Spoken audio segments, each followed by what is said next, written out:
Hello, welcome to Culturally Illiterate, a podcast where four longtime friends watch through every theatrically released Marvel and DC movie in order, trying not to lose our minds along the way. I'm one of your hosts, Jake, and I am disgusted by Saran Wrap. With me are my co-hosts. I'm Jason, and I got some new skirts in the mail yesterday. I'm Matt, the minority of the group. I thought we were doing, interesting facts, and I thought that was known already. Yeah, I think Matt's really, leaning that into his identity on the podcast, I think, is the fact. Which is fair enough, because he's going to get a lot more credit than us because we're white. So, his opinion probably should carry more weight. Matt, I'm gonna give you a second chance. Think of a better fact. Dead air. He's drowning. He's drowning.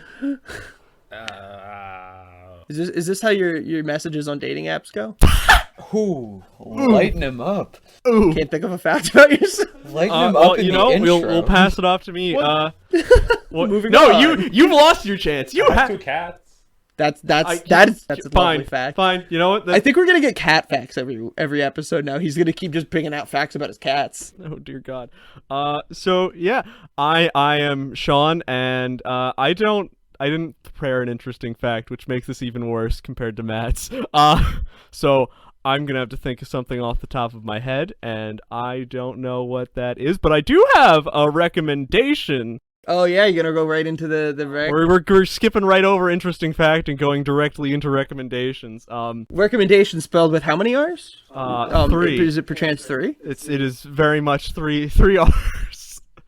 RRR is a beautiful movie. If anybody wants to see it, please go do so. And if you're able to, please go do so. That movie is God. By the time this comes out, it seems almost impossible that it would still be playing since we're doing these pretty far in advance. But yeah, if it's anywhere that you can support it, streaming, pay-per-view, if it's somehow playing in a theater, I'm going to double down on Sean's rec. RRR is... It's a beautiful movie. It was worse because directly after seeing it, I went to go see Everything Everywhere All at Once. Also great. Which was also great. But considering both of those are such weird movies, and going from RRR to that, I felt Everything Everywhere All at Once felt really tame, and it made it so much more sad because it didn't have the impact it was supposed to with all the weird shit. And it says a lot. For Everything Everywhere All at Once to look tame, that's a pretty heavy undertaking. RRR something. You have not lived until you've seen that movie. I don't want to get too spoiled. I don't know about you, but I want people to go in blind. Fairly, it would be my take because I didn't know too much about it. I knew it was an Indian movie and that was it. But just know that me and Sean saw it together. Actually saw it the night before my birthday. So I turned 20. I rang in 24 with this movie. And let me tell you, if Sean wasn't with me as I saw it, I would thought I dreamt the whole thing and made it up. It was like a fever dream in the best way possible. It is the action movie of the year, the musical of the year, the historical drama of the year, the romance of the year. This movie has it all, and it's all perfect. It's goddamn art. Oh yeah, and it's a good movie. It's so much fun, but it also has I do know, I want to put a slight disclaimer. I haven't read too much about it. I have heard some talk about it having potentially some muddy politics within Indian politics, but I don't know anything about that, so I'm not going to comment on it. I'm just going to say, as a movie, fucking spectacular. Oh yeah. Without any idea of, the backdrop of the movie or anything behind the creative undertaking of it, or anything else, it was so so fucking great. Even with it being fucking weird as it is, it was still had a nice story. It was still very great characters, great motivations. Just so much fun. Oh my God.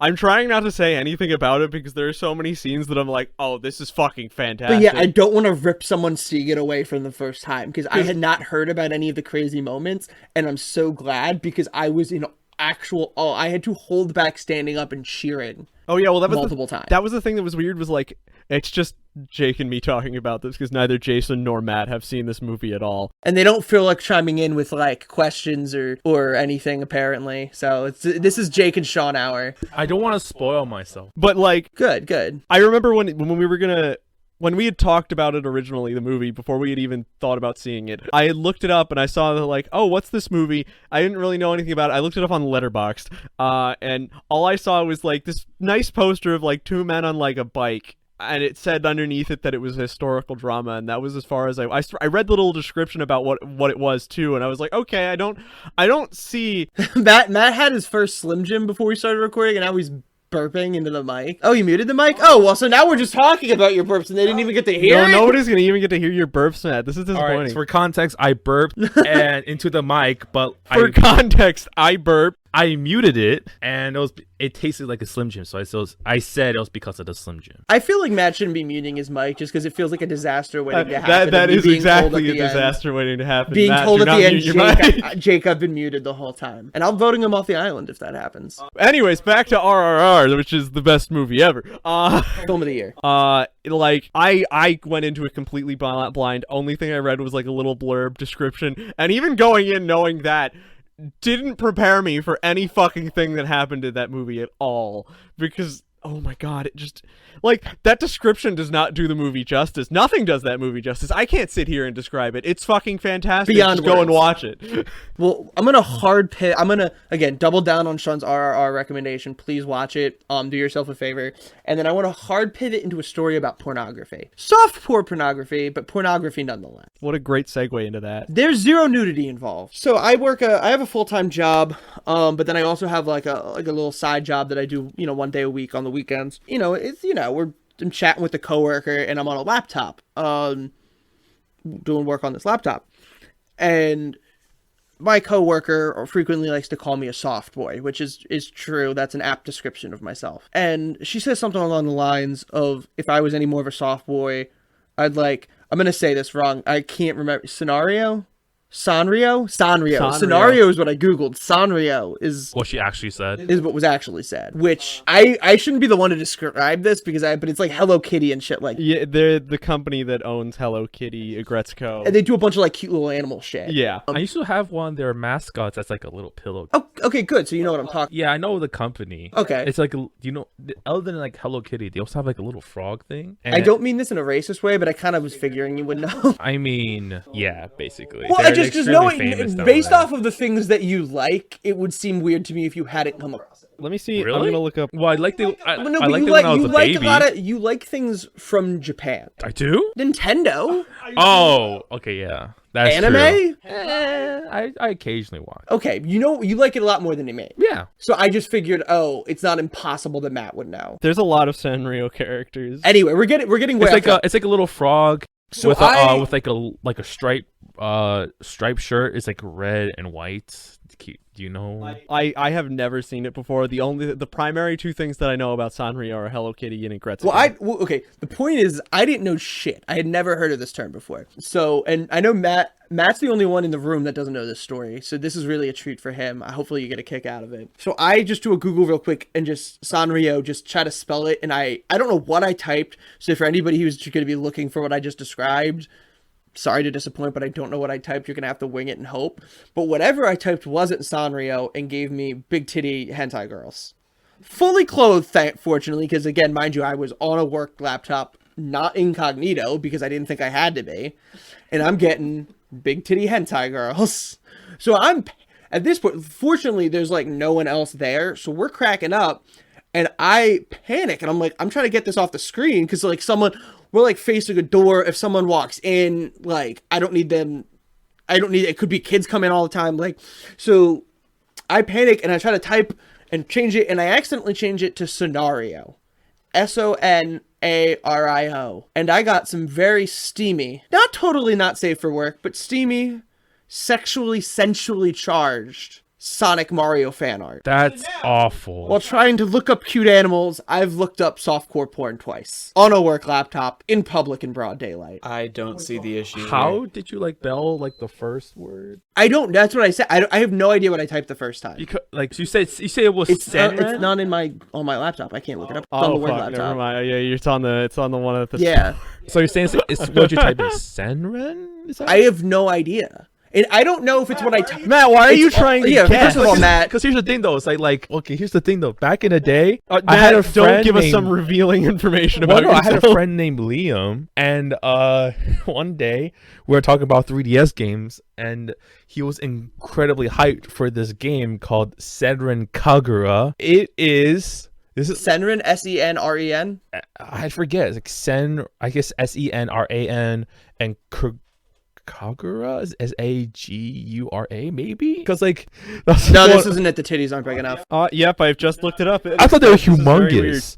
Not from what I'm seeing. Not from what I'm But seeing. yeah, like basically like when I was younger, I didn't really like know those type of game existed. Oh, and dear. He showed me that game, how excited he was for that game.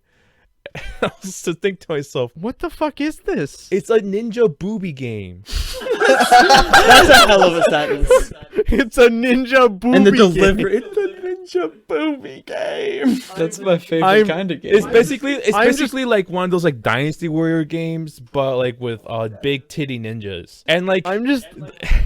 he showed me like some gameplay of like some previous entries, and they move the boobs move so unnaturally. They're like fucking water balloons. I mean, maybe it was that because it sounds like it could be, but I didn't recognize any of the images. Really? I'm just. Yeah, it didn't. I don't know. Whatever I typed in, 1 second. I'm going to look at Jay's screen. I need to it's confirm. gone and it's not coming back. Not coming back. Oh. Google it on your own time. Moral of the story: had a good laugh. You know, if you're down for a good time, look up Scenario. But if you're getting a little freaky, but also I want to pose this question in this room. I asked Sean, who do you think would be the top and who would be the bottom between Sonic and Mario? Because in my mind, you want to make use of Sonic's speed and have him be the penetrator. Jason is very adamantly shaking his head. I don't know if he realizes he's in an audio medium, but he's very adamant about this. I completely agree with you. So first of all, Sonic, he has top energy in that he's, it's, the way he carries himself, right? The way he talks and the way he acts, he's all like, chili dogs, you know what I mean? Trying to get his chili He's dogs. very energetic, very upbeat, you know what I mean? Like, he's ready to fuck. He's ready to penetrate. On top of that, like you said, the fastest hedgehog this side of the Mississippi. And the other side, too. I was about to say, is there any hedgehog faster than him? I don't know. Is Shadow faster? I don't know the canon. They ever raced? Matt, you'll. I mean, like. There's not really an answer for that, if I remember correctly. All right. Well, we got a little bit more in depth. Now here's the catch, though. Yeah? Does his speed also correlate to how quickly he ejaculates? In which case you'd want Mario on. Because he definitely has whiskey dick, Mario. I I just don't want to think see. Italians drink whiskey. Yeah, but There's a he has limoncello some there. kind of iteration of whiskey dick. You know what I mean? Red wine, maybe. But you don't want to feel the tickle of that mustache? Is whiskey more like an American thing? I mean, they And definitely Canadian. drink it in America. Like, Tennessee whiskey's a thing, but like... We drink a lot of things in America. Canada also produces a lot America. of whiskey. If I can transition us to the actual topic of the episode before we get No. too lost in You different know, forms of dick. Sonic and Mario. Sonic's blue and Mario's red. Do you know what else also has blue and red? Unbelievable Olympic athlete pivot from Sean. It's Superman, because this episode we're covering Superman the movie, released on December 15th, 1978, written by Mario Puzo, David Newman, Leslie Newman, and Robert Benton, directed by Richard Donner, shot by Gregory Unsworth, Gregory spelled really weird, and score, of course, by John Williams, starring Christopher Reeve as Superman/Clark Kent, Margot Kidder as Lois Lane, and Gene Hackman as Lex Luthor. What is everyone's prior experience with this movie prior to watching it for the podcast? I've watched it many years ago, and I remember enjoying it greatly. And now I get to rewatch it. Well, I rewatched it last week, and yet again, I enjoyed it. I like that Matt raised his hand in order to be like, let me speak first. But my experience with it is I saw it when I was little, and that's as far as it went. I guess I was gonna say a fun fact, which you talking about the people like involved with the creative process behind Superman. This would have also been a good pivot, as if I had mentioned Mario Puzo as the writer. Because Mario. I would hate myself if I also made that. But he is also the writer of The Godfather, which I didn't know prior to going into this movie, or that he had written Superman. Couple all-time classics, but very different.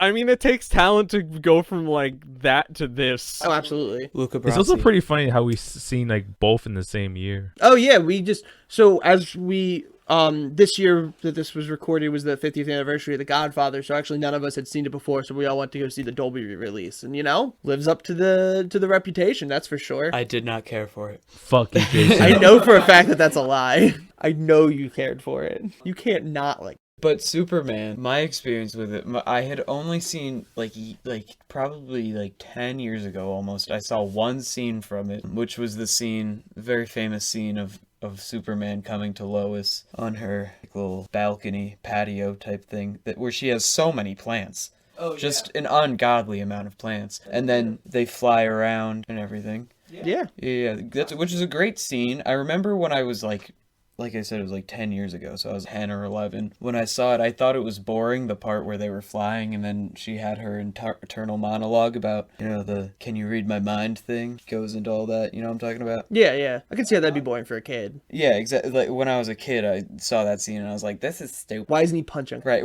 exactly. So that's my only experience with it, was that scene. Yeah, I mean, I'm pretty similar. With one key difference. I know I saw this movie once when I was a little kid, but I don't actually remember watching it. I just know it occurred because my dad's told me that I did. But then I did what we're doing now, going through all of these movies in order. I did that on my own time by myself just because I have no respect for my own time. And he's a virgin. And it was you wish part. I don't know why you'd wish that. It just felt like a comeback in the moment. I hope you don't think about that. I wish you were a virgin. So then part of the inspiration was I don't respect my friends' time either, and if I suffered through this, they have to too, but I'm going to make them talk about it on a recording. Double the time. So just a year or two back or whatever, I watched it more recently. Loved it again this time. I do want to also specify we did watch the extended cut. Any movies we watched for this, we're watching the extended cut of. But yeah, we did particularly watch the 3-hour cut that was extended for television, not the theatrical release. Every night I look up to the sky and wish upon a star that you're a virgin. Anything but my brother having sex. Anything but that. All right, so none of us, I mean, this will be often the case, I think, but I have probably the most exposure to the movie because of me having done this insane project of watching them all before. But, all of you guys had some kind of exposure to it, which isn't surprising since it's such a cultural, touchstone, but nothing to, it's not like something you guys frequented. Yeah, I wonder if it's just because of when we were born, which sounds like a weird thing to say, of I was born this way, of just when at the time period of that movie coming out, I don't have much of a, aside from knowing that I've seen it as a kid, I don't have much of a connection with the movie at all as compared to some people who probably, it's sad watching time go on and things like this being I shouldn't say forgotten, because this isn't really a forgotten movie, but you know what I'm thinking now though? Well, of me naked, hopefully. No, I'm thinking years ahead, so I guess it'd be 2028, 50th anniversary, they should do a re-release. I would love to see this on the big screen. I'd kind of hope for that if they do an extended cut of Superman in theaters. That would be amazing. It's such a cinematic, It definitely, that score in theaters would be fantastic. You can picture yourself in 1978 just getting lost in it and not being able to believe your eyes. Well, that's just the thing. Well, that's just the thing that's the effects, in my opinion, they still hold up today.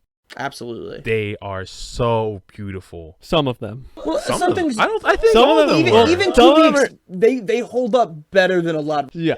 Some of them are timed, and you can tell it's just a production of the time, and you can kind of tell that through certain scenes where they superimpose Superman's image into the foreground of some sort of whatever background that they have going on, to show him flying or something like that, where it's okay, I can suspend disbelief for these things. Some of them are actually surprisingly good for even now, that it's just interesting to see those practical effects at work. Any of the models? Yeah, any of those are fantastic. Any of the sets, goddamn, the sets are fantastic at times for Krypton. As much as Krypton is the most sterile thing in that entire movie, still interesting to see, except for their costumes, I guess. You are talking about their glow in the dark outfits? Their irradiated outfits. Well, kind of working through the plot a bit, it picks up on the planet Krypton. Jor-El of the Krypton High Council discovers that the planet will be destroyed when it drifts out of its orbit towards the red supergiant sun. The other council members, sorry, I thought I was going to sneeze for a sec, dismiss his claims. To save Kal-El, his infant son, Jor-El sends him in a spaceship to Earth, where dense molecular structure will give him superhuman strength and other powers. Krypton is then destroyed. We all kind of know the Superman origin. It recounts all of that pretty in detail, but pretty quickly. Ship lands in Smallville. Kal-El, now 3, is found by Jonathan and Martha Kent, who are astonished when he lifts their truck. They decide to raise him as their own, naming him Clark after Martha's maiden name, and Jonathan tells the boy that he must have been sent to Earth for a reason. I mean, I want to talk about, you were saying, like, the sets on Krypton being how beautiful they looked. I think in also just not a set, but as a prop, Kal-El's ship looks incredible. I can't remember what did his ship. It's like a bunch of spikes. It almost looks like the stuff that the fortress is made out of. It looked like a bunch of circle. It looked like a really spiky crystal. It looked like those things that fall from trees, those spiky balls. You know what I'm talking about? It reminded me of that. Yeah, I know exactly what you mean. Wait, I wrote something about this. Yeah, Superman's space pod looks like an alien Iron Throne. That's why I said it's just like a big spiky ball, but it's just like all crystals, and it's really cool. The destruction of Krypton was also really beautiful. As it was love a good apocalyptic event. Die. Well, like it's like it was so cool. Like it doesn't like show like, oh, it's just an earthquake, right? Like crystals were like going through like the ground, and you see like all the crystals like breaking down the walls, and it's the extended cut, so it lingers onto it a little too long, but like you get to see it was like a beautiful shot of like everyone falling into like this like red like molten thing, I think. Yeah, no, I know what you're talking about. Do we I don't know the specifics of which parts were extended or not, because that could have just been like that in the regular I know movie. a lot of the intro stuff is expended. Yeah, to tell the truth, I mean, we didn't watch both because it just doesn't feel necessary for this case. But I know a lot of the Smallville stuff and a lot of the opening stuff is extended. But I'm not sure to what degree. I still appreciated that they showed a lot more of the Krypton. But you got to justify paying Marlon Brando. And also, I'm sure that set was expensive. The effects on the explosion expensive. But it's cool. Like, I mean, I took a lot of notes. I mean, the movie gets you from the jump. The theme, obviously, classic, incredible. I mean, you're talking about John Williams put out the Star Wars score and then the score for this in back-to-back years. And this is, I do think, comparable to Star Wars in a lot of ways. Just like, where you watch it and you can understand how it just, like, took the world by storm.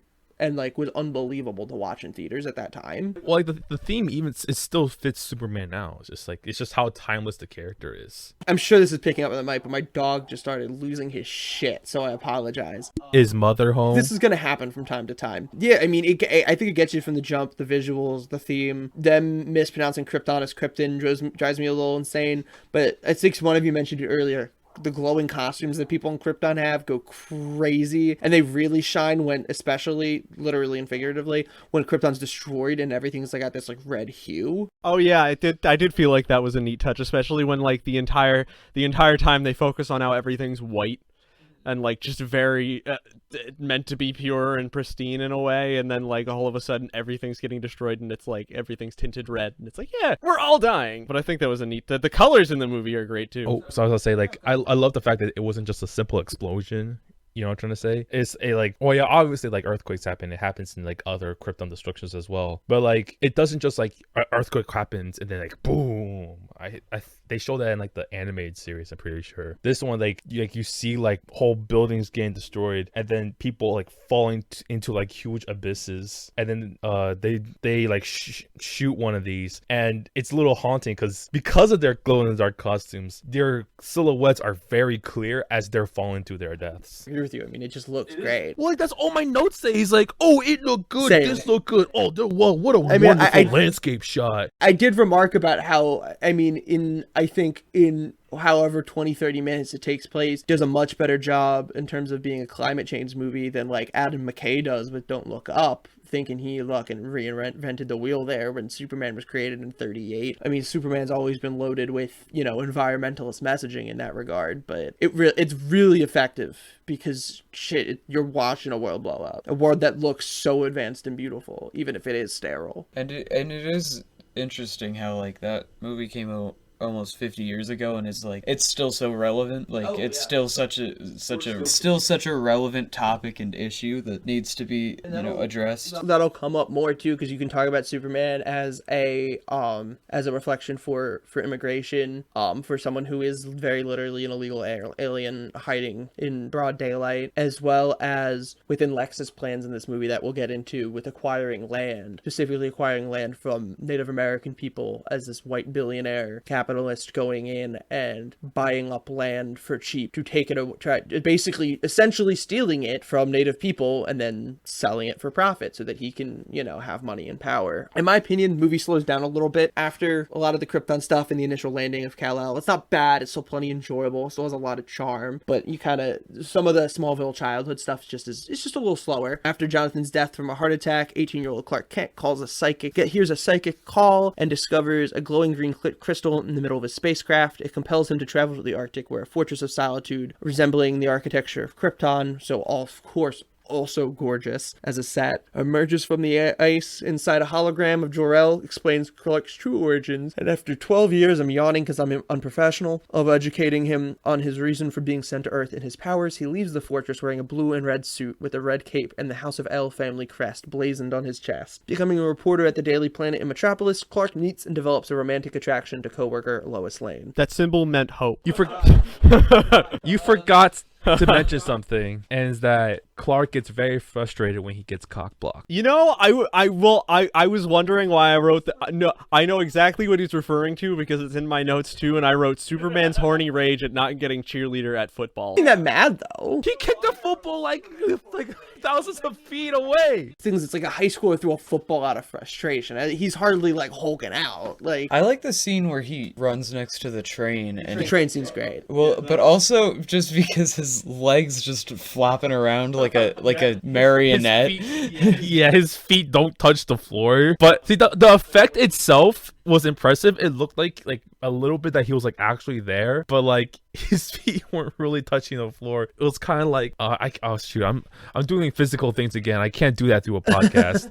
But it's as if you try to do a running motion in the air and you think it'll look natural, but it looks so unnatural because you're supposed to land on something when you run. Yeah, there's going to be some pressure there, and because it's just basically, I'm assuming, wire work, he's not really tethered to the ground. There's not a lot of weight to it because you can't speed. Yeah, you're right. Exactly. It still looks pretty good though, in my opinion. It still looks like he's out running a train. It just also looks like he's floating a little bit, but you could headcanon that in as the early signs of flight, I guess. Even I don't know. And it's cool having Lois on the train as a kid. This is where it starts to pick up though upon, I think, Clark and Lois meeting, mostly because of just the unbelievable chemistry that Christopher Reeve and Margot Kidder have. They're both so perfect in those roles. And then also from here, things start to happen. Lois is what we gonna say? I was gonna say, speaking of the train thing, I forgot that we didn't Lois seeing him outside the window. Yeah, that's what I said. Lois on the train. I didn't talk to you, but I like that. I think it's a fun little touch. I thought that was funny. I don't know. They all think she's full of shit. They all think she's full of shit, and she becomes a journalist to prove them all wrong. But yeah, it's a nice little moment that makes sense. In just that, you're oh, well then of course she's so interested in Superman, and of course she becomes a Do you think she ever told him about that moment? Later well, on? They don't. It's possible, I know they don't but she it. never knows. But she also doesn't know. It's not like she has a thing with Clark and she has a thing with Superman, but she doesn't know they're the same person. Oh yeah, well obviously, but I mean I feel like that'd just be a funny thing of when I was little I saw a man running as fast as a train. You'd have to think it would come up at some point. Was that you? It was in Smallville. Hey, you know what? My coworker's from Smallville. He kind of looks like you. The thing is that I like how different Superman and Clark are in the movie. There's this perfect scene. So Clark and Lois are basically Lois is trying to get ready to go out with Clark for something, right? Yeah, it's not really is it a date? Matt doesn't. It's a date. Matt doesn't know what dates are. I'm trying to learn that right now. But okay, so basically Clark was asking her out for a date, and she went to go change. And he took off his glasses, and his whole demeanor changes. Exactly, his stature, his turtleneck, his shrug, his shoulders all disappear, and it looks like the entire different person. And then he starts talking differently too. And it just even though it's really easy to make fun of he's just wearing glasses. Is at this point it's not even just the glasses. It's his whole personality, his whole body language changes between Superman and Clark, and so it makes it more believable to say like, oh, I didn't know Clark was Superman, because like even though they look alike, there's like no connection between the two other than that. In that shot, which you can find a gif of where he stands up straight and takes his glasses off, you can 100% believe, if you've ever been a person who's like, it's so dumb that he just wears, like, I don't understand. If you see that, you're like, yeah, I get it. No, Exactly. It just shows what a wonderful actor Christopher Reeve was. Yeah, he's playing essentially two different characters, and he's crushing both of them. So from there, Lois is involved in a helicopter mishap where Clark uses his powers for the first time to save her. Salinger, my dog, gets very upset at this. It astonishes the crowd gathered below. He then thwarts a jewel thief attempting to scale the solo building, captures robbers fleeing the police, and depositing their getaway cabin cruiser on Wall Street. He rescues a girl's cat from a tree. He saves Air Force One from a lightning strike that destroys an engine. The Caped Wonder becomes an instant celebrity, visits Lois at her penthouse apartment on the next night, and takes her for a flight, allowing her to interview him for an article in which she calls him Superman. That being the scene that Jason previously mentioned, the very famous scene where Superman and Lois have their first real interaction. Beautiful scene, by the way. And there's so many beautiful scenes, because I like, just in that blurb, I'm thinking we have the moment in the alley where Clark pretends to pass out and catches the bullet after Lois throws hands. Again, love a Lois that throws hands. There was also the other thing that I liked was that, like, during that entire first, like, moment where they do show Superman throughout Metropolis just, like, doing stuff and saving, like, doing all the small, like, little things where, like, they show him saving, like, the cat from the tree, him doing all these, like, anything, like, big or small. Catches Air Force One, saves a cat from a tree. Everything, yeah. Which I think was, like... I said this before about Batman 66, but this movie has the same amount of wholesomeness as that one does, except in a little different, like, tone, I guess is the best way to put it, given that, like, Batman 66 was just goofy as fuck and trying to be as fun as possible, and this one's just trying to be as, like, wholesome and sweet as possible. I just feel like there aren't a lot of, especially superhero movies, that kind of, like, focus on that whole, like, citizen level of, like, how these superheroes help people, and it's not just like, you know, what are these superheroes doing in their own contained world with each other, which I guess is you're making a comment on, like, MCU stuff now. Well, that's why the Avengers movies are so memorable, is because, like, well, like, at least, like, the first one and a little bit of Age of Ultron, because like it's not just about, you know, superheroes fighting against a supervillain. It's also, they also take time to like show them rescuing actual people. It adds, like, I'm not sure wholesomeness is the right word, but it basically, like, there's a lot of heart. It's just a lot of heart. This is jumping way ahead to Ant-Man, but one of the, I think like the line from Ant-Man that is the heart of that movie, and I think in general often should be the heart of superhero media, is Hank Pym has a line that it's not about saving our world, it's about saving theirs. And that's Superman is doing the right thing for other people because he's just a good person, and there's something heartwarming and inspiring about that. Yeah, I agree. So I thought you were gonna say something, and then you just said, "Yeah, I agree." Good people are I was good. formulating Good is good. something, and then it was gone when I started talking. You lost it. Oh, okay. The gone. gears are grinding, but they weren't actually. I mean, this movie they weren't actually greased. Is iconic scene after iconic scene, iconic moment after iconic moment. Just within the balcony scene and the flight scene, the first flight with her, iconic. Their little banter about, you know, I don't drink when I fly. What color's my underwear? Like Superman dropping Lois. It's all so, yeah, but that's so, like, you can't forget it. It's very good looking. It's very charismatic and charming, and it's a movie you want to hug. Yeah. Well, it's not, you know, you want to hug the movie. You're being hugged by the movie. I'm gonna go with both. The movie's hugging me, and I hugged back. This is just something I thought was funny, was he drops her, and then she just trusts him to do exactly the same thing he was doing right before he dropped her. She's just like, Look into those eyes and say you wouldn't. like, you know what? You dropped me when you did this last time, but fuck it. Are you saying that you would say no to those baby blues? I'm not saying anything. I've just thought it was... Also, Superman suit looks great. And the S, I think, in this timeline, I know you mentioned that it stands for hope. I think in this timeline, it's actually canon that it stands for sodomy. Jesus fucking Christ. I did not know where you were I'm going pretty with that. sure they confirmed that. Yeah, okay, buddy. He's not super. So I'm gonna move it forward a little bit just so we can get into this next little plot blurbs about Lex Luthor, and we definitely have to talk about Gene Hackman's Lex Luthor. Meanwhile, criminal genius Lex Luthor learns of a joint U.S. Army, U.S. Navy nuclear mission task. He buys hundreds of acres of worthless desert land and reprograms 2 missiles to detonate in the San Andreas Fault with his assistant Otis. There's way too many S's and T's. Accidentally programming the second missile's coordinates. Reading's hard sometimes. Knowing Superman could stop his plans, Lex deduces that a recently discovered meteorite is from Krypton and is radioactive to Superman. After he and his accomplices Otis and Eve Taskmacher retrieve a piece of it, Luthor lures Superman to his underground lair and reveals his plan to cause everything west of the San Andreas Fault to sink into the Pacific Ocean, leaving Luthor's desert land as the new west coast of the United States. Luthor then exposes him to the meteor piece's mineral kryptonite, which weakens Superman greatly as Luthor taunts him about the second missile, which will detonate in Hackensack, New Jersey. Fuck New Jersey. What a garbage state. Yeah, honestly, they should just let that one hit. Yeah, he should have been like, I'm gonna say the West Coast, but New Jersey? The only thing New Jersey is good for keeping hurricanes off of PA's ass. And the legalized weed. I say this, and I say this. They've done one thing better than us. True. In all seriousness, and I say this, and I really, really mean it. If you're from New Jersey, fuck off. And Florida too. If you're from Florida, fuck off. No, Florida's cool. No, Florida's cool. I'm not rolling with that. Florida depends. That's fair. If you're old and from Florida, fuck off. Everything about Lex Luthor, I think, deserves to be talked about. Gene Hackman with an iconic performance as a really fun villain, with a plan that I think threads the needle perfectly of being light and silly enough, of like, Lane, like he's not, if you don't think about it, it's, you know, it seems like appropriate for kids because this is a movie that's very family friendly, but ultimately he is going to kill tons of people.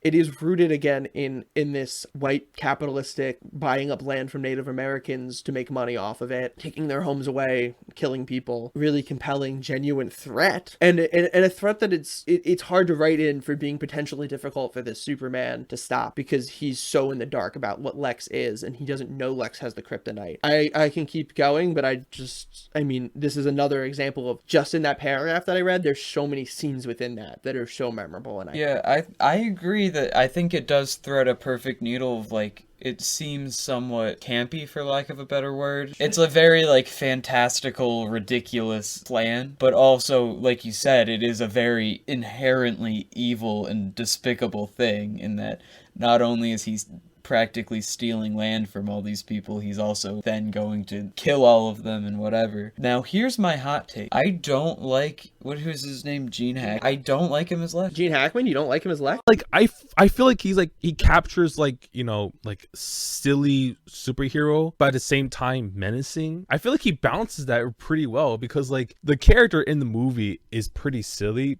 but he has his moments where he's actually intimidating and very cunning. I think he does the arrogance well. What is it that you don't like about the portrayal of Lex?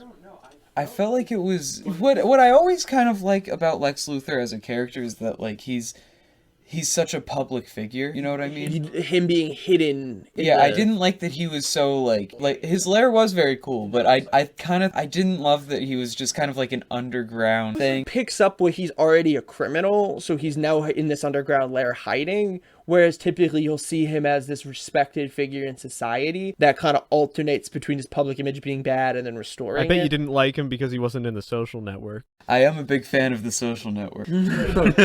But I think in general too, there's a couple different ways you can do Lex, and you may be looking for like your Superman the Animated Series that is a lot more like intimidating, right, serious, even like as goofy as Smallville can be. I know you haven't really watched Smallville, but you've seen some of it from when I watched it. Like Michael Rosenbaum as Lex is a lot more like serious, intelligent. It's not this goof. Again, when we can talk about the plan being really evil at its heart, it is this kind of goofy, the way he interacts with Otis and Eve, like negging them all the time, and the wigs and the outfits. It is goofy. It's very I haven't, like you said, I haven't seen lots of Smallville, but from what I have seen, I think one of the high points of that show is Michael Rosenbaum's life. I've always thought that anytime I've seen it on, that I thought he was a great actor and played that role very well. And I think that is what it is just I prefer personally more of that kind of Lex, where it's, you know, he's this public figure who everyone respects, but then also his reputation's damaged by being a criminal. But so I don't think it's anything against Gene Hackman and his portrayal. I think it was just a portrayal that I don't prefer. I mean, I can agree with Jason in that I like the more serious and intelligent Lex. Obviously, I can differentiate between them, and I still love Gene Hackman as Lex because Jesus Christ, that was fantastic. I just there are things to me where it's like I think it's more that it's like that's kind of what I've grown up with, so that's what I'm kind of used to seeing from Lex. But like I won't deny that I still like this. I love his fucking lair. Oh, Leia's great. I mean, I'm sort of on the same page, not entirely in that I think what they did works for the movie. I also do prefer, I think, to me, Superman the Animated Series comes to mind, Michael Rosenbaum from Smallville, and then John Cryer on a lot of the CW shows. He gets goofy every once in a while, which is it's good, it fits, but he's also a little bit more... I prefer a more intimidating Lex Luthor in general. I think you get glimpses of that with Hackman, specifically with the scene where he's has all the traps set for Superman, and then when he's kind of monologuing about his plan post putting the kryptonite on Superman and seemingly having won. But that said, I don't know if that would...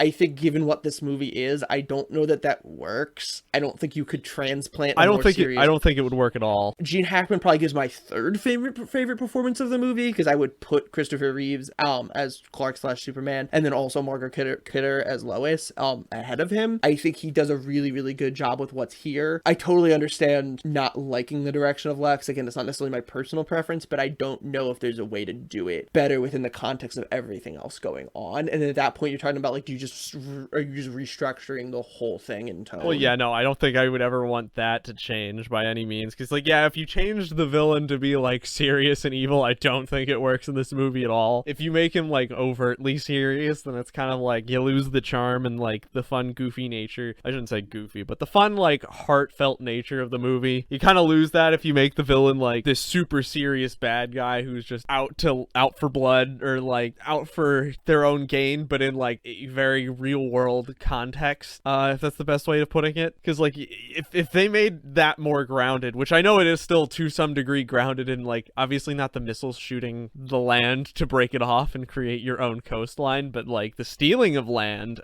in essence is, and especially when it's like, you know, the Native American thing, then it's definitely like, yeah, okay, that one hits a little close to home. If they had gone like and obviously that one, I don't want to say like it's played up for gags, because that's not the right way. I'm trying to find the right wording for it, but like it's definitely, they don't linger on that being heavy. I mean, yeah, they put it in a lighthearted way, but the entire movie's in a lighthearted way. I mean, like that specific scenario, something that is that dark, being taken with that lighthearted and that like, you know, he's dropping 2 nukes, and I know it's 78, so they didn't necessarily have a full idea of exactly how long term things are for that necessarily. I don't know where we are science wise, but I know like we keep finding out more as time goes on. We knew nukes were fucking bad. Well, wait, were they actually? I can't remember. I thought yeah, they're nukes.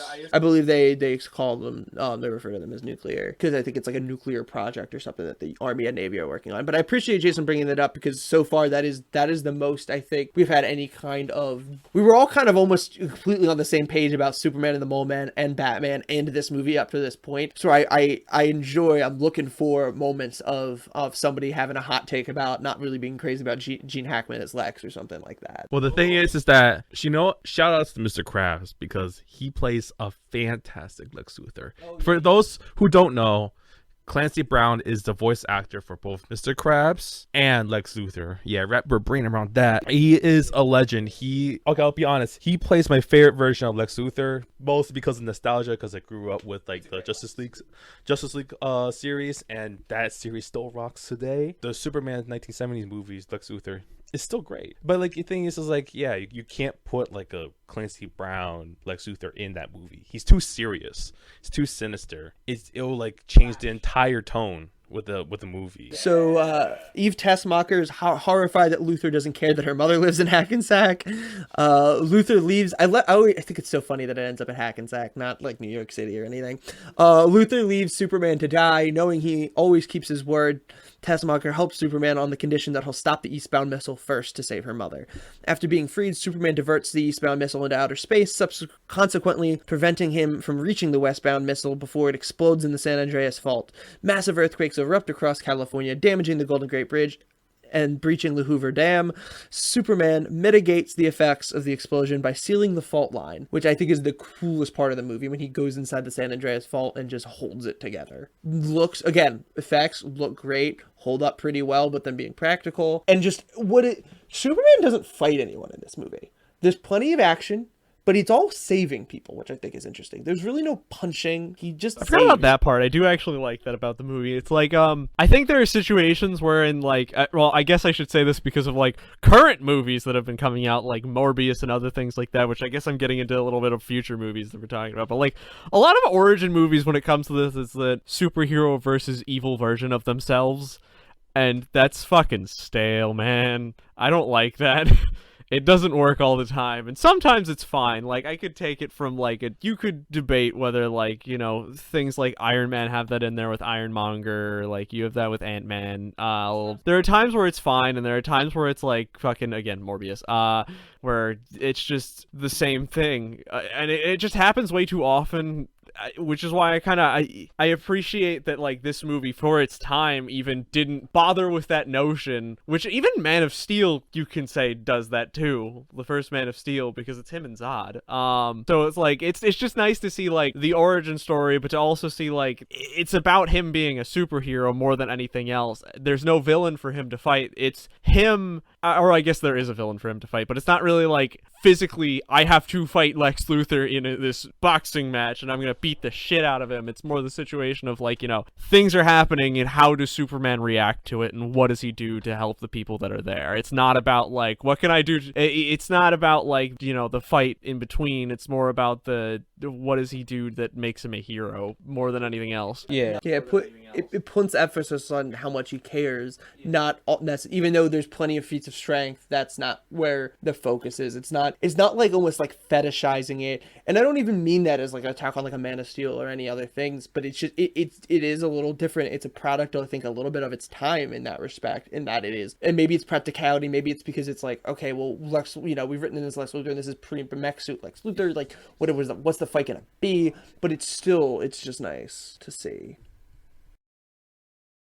Yeah, I think that is in a sense like just smart writing, in the sense of there's some kind of link between like violence through fighting and that being bad, just psychologically in the general person, you know. So I think it puts an emphasis on like Superman being good, in that he's not getting caught up in necessarily fighting, you know what I mean? I don't know if I'm articulating that well, but like it's kind of, you know, a subconscious demonstration of saying like he's not, even though obviously when Superman does fight people it's for good, it's kind of like a visual representation of like he doesn't stand for violence. He's not gonna go and fight Lex Luthor just because he's the villain, he's the bad guy. He will only do that if need be. He walks through trap after trap of Lex trying to kill him when he finds the lair, and he doesn't come in angry and mad with the rage-filled eyes. He's just like, I'm gonna stop you. Yeah, and at no point is it like a question of like, is Superman gonna punch this guy? It's more just the situation of like, I'm here and I'm going to stop you. Superman mad and edgy isn't interesting. It's really, really boring. It's really, really immature. I mean, I don't want to get too in depth. I'd rather keep it on just heaping praise on this movie. You know what I mean? It'll be talked about. So I'm gonna wrap up this plot. Superman's busy saving others. Lois's car falls into a crevice from one of the aftershocks, trapping her as it fills with dirt and debris. She suffocates before Superman can reach her. Angered over failing to save her, Superman defies Jor-El's earlier warning not to manipulate human history, and instead heeds Jonathan's advice that he must be there for a reason. He accelerates around Earth, traveling several minutes backward in time to prevent Lois's death, while also undoing the damage caused by the missile and earthquake. After saving the West Coast, Superman delivers Luthor and Otis to prison before flying into the sunrise for further adventures. What you got? Can we talk about how much of a roast lord Lex Luthor is in this movie? Oh, he's so funny. Anytime, but what's he have the line about with Otis? What's the same about what's number 200 mean that's important to me and you? It's your weight and my IQ. Yeah, that one was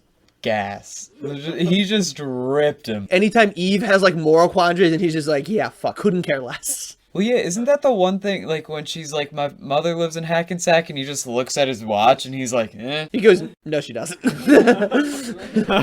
Fucking hilarious. Oh, yeah. You just, it's like, it's kind of fucked up how funny it is, because he's so bad. He's very evil. But the main thing with the finale that I want to get to is, one, love the shock that I would imagine feeling like, oh, Lois is dead. Not knowing how that movie ends. Bold decision. Well, I was gonna say, like, yeah, that is actually interesting to think about, just because, like, I wouldn't I was not alive in 1970s in the 1970s, so I just am genuinely curious of like I would assume Superman permeated pop culture. I mean, yeah, to some he'd been degree. around since he'd been around for like 40 years at this point. So I'd assume Lois is fairly well known at the same time, of course. But like, it's just interesting to imagine of like, oh, Lois is dead. How do we solve this scenario? But you never in your mind are thinking like it goes back in time. Like you're like, oh shit, she's dead. Oh yeah, no, I wouldn't have ever thought that like, oh, Superman's gonna go back in time. That's something that's well known about Superman. Lois dying, is not something I would have thought of ever happening either. Which is why like, if I were in the theater at that time and that movie came out, I'd be shocked at the ending and I'd be like, what the fuck? And then next scene happens. It's just That's the main thing I want to talk about before we wrap up is how we each feel about the Superman reversing time scene, because I've seen polarizing opinions on it before about whether or not you feel too over the top, if it's too silly, the effects of it, and just whether you like it or not and whether you think it worked in the movie. Because I have known people who love it, I've known people who hate it, and I've seen people all the way in between. I don't mind it. I mean, it happens, and like, I'm not really offended by it. It's the decision they went with, and I just don't really have much to say about it. No, that's fine. I just went with the flow. I think for like what it is, for what the movie is, it fits, and it's I don't know if I would say if it goes too far. It does kind of feel like it edges a little bit on too far, because even everyone knows, at the very least, even I want to say like even when that movie came out, everybody knew. But like I can assume that most people would realize that you can't reverse time by speeding around the Earth backwards. That doesn't fly. Well, no, he was flying. Well, yes, he was flying. Like it's just like I can imagine seeing that in theaters and being, if I had felt so serious, like if I felt like the rest of the movie was incredibly serious and that fucking happened, then yeah, I'd be like, what the fuck? What have you what kind of ending is this? But like this movie isn't, it pretty much does a fair amount of like riding the line between like, we have a story to tell, but also we're going to be a little bit goofy about it at times, and this is a heartfelt movie. It's not a fucking like this isn't going to be like the best drama you've ever seen. This isn't, this is about Superman. He's able to do incredible things. He's super. So it's like I can buy it at the very least for like the movie. I'm not gonna say I love it by any means, because like I think it holds a place in my heart just because of how goofy it is of an ending, that like it's something that I can like genuinely, anytime I think about it, it's the weirdest way that I would have ended a Superman movie if I had a choice between ending it like in any way. It's just I don't think I would ever replace it with anything else, is the best way that I could put it. Is that like I have no hate for it. I don't love it, but I don't think I would ever change it. Okay, I get that. I mean, The thing is that it matches tones. Like, it's like, the thing is like, it is a silly ending. Sean explained it. Like, it's silly, but it matches with the movie. The movie itself is kind of silly, so like it's not like way too over the top where like takes me out of the movie. It's so iconic at this point, it's hard to imagine a different ending, I think, because even well before I'd seen the movie in my adulthood, I knew that the ending was him spinning around the earth and ending time. To me, the rule of thumb is you can get away with a lot of dumb shit that doesn't make sense if it's cool and looks good. I think the effect looks really good. I call it pretty cool. I get the issue in that it does rub me a little bit the wrong way, in just that, like, I don't mind silly. It's all silly, but I do, things should carry their own internal logic. And I do think there's a case to be said about it breaking the movie's internal logic, and that Superman is very fast, but there's nothing about no matter what his powers are, it doesn't change how spinning a planet backwards work. It still just doesn't necessarily make intrinsic sense. Even like, it's one of those things, like, it's just that's not what the established world is. That said, I'm not getting hung up on that, because you know what? It looks cool. I do think it's pretty in keeping with tone. It's memorable. It's ambitious. And even if it's not like my favorite thing, and there's like a little part of me that like hits of like, that doesn't make any sense. It's such a good ending between his acting upon Lois as being dead, and then just him being so distraught over her death that he just doesn't listen to Jor-El's teachings and remembers what Pa Kent says. Like, it all works so well to me that like a little issue like that is just like, I'm not gonna, like, what kind of asshole would I be if I got hung up on the planetary function not working? Yeah. So I fall pretty pro Superman reversing. Yeah, I can disassociate the real world logic between like an alien turning back time by flying around the entirety of the Earth. It is right really up on that fast. line of, is it too goofy, though, I think. It is right up on there. I don't know if it goes over, but it's, like, touching it. It's really close. Well, like that's the thing though. It's like you can't really think of another ending for it. Like the only possible ending is to just leave Lois dead, and that's just too depressing for Superman. It's just a boring ending if he catches everything and saves the day and it's over. Yeah, exactly. I mean, I think it is a little too over the top, personally. I respect it. I agree in that I can, disassociate it from, the real world science of, that, spinning a planet the other way wouldn't change time in any way. That being said, I just felt like it was, and like all of you guys said, the rest of the movie is pretty silly, which is why it didn't take me out of it, but I do think it was a little bit too much for me. I don't know how else it would have ended. Like you get, like I can't imagine what else they would have done. But also, sometimes the best option still isn't a good one. Yeah, you're like, what's the whole we want him to undo Lois's death thing? What do we do? But that being said, I do think the scene where he finds her, we've talked a lot about his acting and how well he plays Superman and Clark, but that was just like his reaction to her death is just like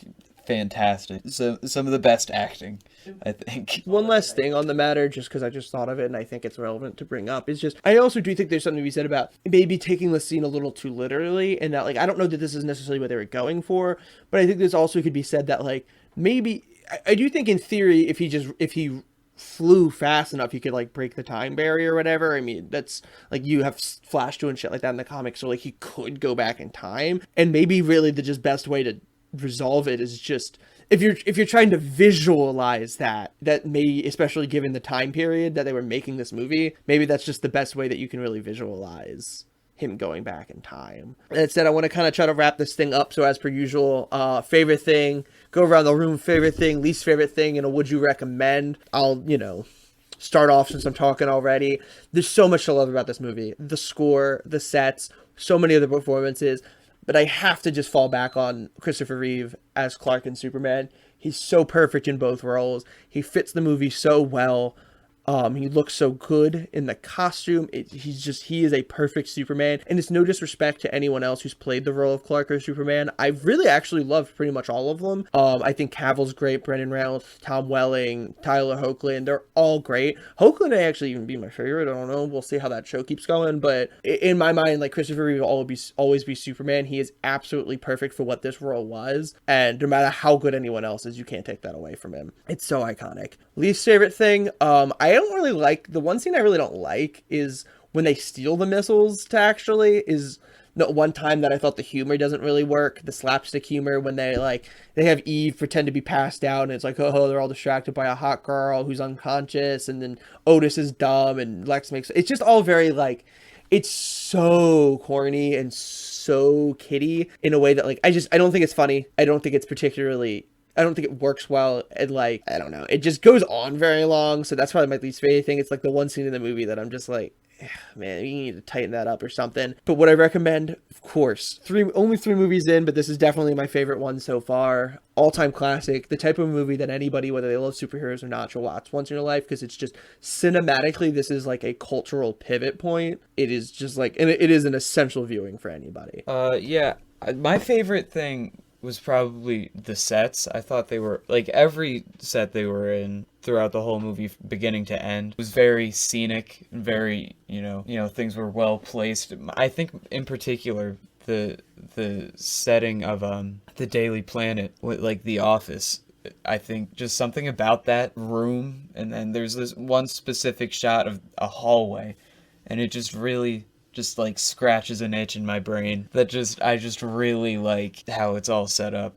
My least favorite thing is probably just Lex. Like I said, it wasn't my preferred or my favorite version of Lex. It's not a knock on it. I think they did an alright job of what they were doing. It just isn't my cup of tea. And I would recommend it. I I don't think I loved this movie quite as much as everyone else in the room did. I did like it quite a bit. I'm not a huge fan of Superman, but I think that they wrote the character incredibly well and that the portrayal was fantastic. So I'd have to say I do recommend. So I enjoy mostly everything about the movie. My favorite thing is Christopher Reeves, but you already mentioned it, and if I mention it, it'll be boring. So I'm going to talk about the use of miniature sets for the destruction scenes at like the what was it, the earthquake scenes, what was it, California? Yeah, the fault, San Andreas fault. Yeah, exactly. My favorite one being the one with the dam, because that's just how realistic, like the destruction of the dam, and like, you know, the water pouring out of it. Damn. You can't see it, but I made a very disappointed look at Jake right now. Mostly because I made the same joke You know, when we were watching speaking the movie. towards your thing, Matt, I do kind of wish movies would use more of those miniature sets, because obviously, depending on if they're good or not, they almost always look good. The thing though is, like, it mostly depends on execution. If you use it right, then it looks like almost near identical to like the real thing. Like you can tell me that dam scene, like what actually happened, and I say like, oh, that's possible because of how well it was executed. But then, like, you know, even when you get like slightly lower budgets, you get like should I bring up, like, you get things like Godzilla, like the old Godzilla movies. Those still have their own charm. No, Don't you dare they have slander their own Godzilla's charm. name. But when they're miniatures, they're obviously miniatures. You know what I'm trying to say? Well, yeah. My least favorite thing is, well, the thing is, I like most of the movies, so I guess my least favorite scene is like the turning back time scene, because it's like the one I'm like indifferent to. So that's really it. You know, for one thing that I don't know if anybody's mentioned that like I genuinely loved about this movie is that like I don't think there is a single actor in this movie that was not charismatic enough to carry this movie for everyone. Like there's each of the main like cast is so goddamn charismatic that it pushes everything along so easily and makes it like I can't not look at Christopher Reeves when he's on screen, because that man is beautiful. Every single one of them is fantastic. My least favorite thing, I guess, and I'm gonna mention this because we never mentioned it, and I'm surprised nobody did mention this, but Lois, being a journalist, can't fucking spell. Oh yeah, that's funny. God, that her having to ask somebody to spell for her. God, you write for a living. It's not even like she was asking the editor to be like, oh, if anyone knows, it's him. Like a photographer, how do you spell this word? She's just like, hey, you, kid. Like, We need to give a shout out to Jimmy though for having such fly outfits. Good bow ties. Oh, he's looking Good bow ties. nice. Nice little tweed jacket. You know, he's looking good. Good looking guy. Another recommendation across the board, 2 in a row, where we go 4 for 4 on liking it. If no one wants to interrupt me with any last notes, I just want to say thank you to Alo Ren on Twitter for our artwork. That's AYELOWREN. You can follow me for more bad movie takes on Letterboxd at JakeWalter98. I want to thank our very own Jason for our music. Jason, plug your shit. real quick before I plug my shit, I meant to mention this at the beginning, but then I got sidetracked by you guys talking about RRR. But my recommendation for the podcast, I just want to quickly shout out. A couple weeks ago, I saw Kenny Hoopla in concert, and he had actually broken his wrist, I believe, a few nights before I saw him. And so he had a cast on, and he was like a little sluggish, but he still put on a great show. I think he's one of the best artists in rock music right now. I think he should be the biggest name in rock music. I fully support him. He's awesome, incredible. Recommend specifically his song Estella. It's like a perfect pop punk song, as well as his whole EP of How Will I Rest in Peace If I'm Buried by a Highway. Every song's beautiful. My personal favorite being The World is Flat and This is the Edge. That being said, I'm going to back up that recommendation. yeah, That's Kenny all. Hoopla, fantastic. Awesome. Also, he's a person of color in rock music, which you don't see a lot, which is fucking awesome. That being said, like Jake said, I made the intro-outro music for this. It's from a song called Pins and Needles that I made. It's out on my SoundCloud, or at least should be by now, which is The Upsides. You can follow me on Twitter and Instagram at The Upsides PA.